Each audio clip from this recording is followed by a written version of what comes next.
السلام علیکم۔ سوال ہے، کیا کوئی شخص اپنی زکوٰۃ اپنی ساس کو دے سکتا ہے؟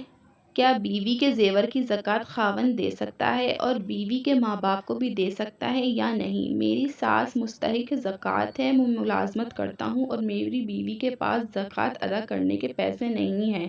میں اپنی بیوی کی طرف سے زکوٰۃ دینا چاہتا ہوں اور وہ زکوٰۃ بیوی کی ماں کو دینا چاہتا ہوں۔ آیا یہ عمل درست ہوگا یا نہیں؟ جواب: ساس اگر زکوٰۃ کی مستحق ہو تو اسے زکوٰۃ دینا درست ہے۔ 2. بیوی اگر صاحب نصاب ہے تو اس کے زیور وغیرہ کی زکوٰۃ خود اس پر لازم ہے، البتہ بیوی کی اجازت سے شوہر اس کی طرف سے زکوٰۃ ادا کرنا چاہے تو کر سکتا ہے، لیکن بچوں کی والدہ کو زکوٰۃ دینا جائز نہیں ہے، اس لیے بیوی کی زکوٰۃ کی زیور کی زکوٰۃ بیوی کی والدہ یعنی اپنی ساس کو دینا جائز نہیں ہے۔ آپ اپنی زکوٰۃ کی رقم اگر ساس کو دینا چاہیں اور وہ مستحق بھی ہو تو جائز ہے، فقط واللہ اعلم۔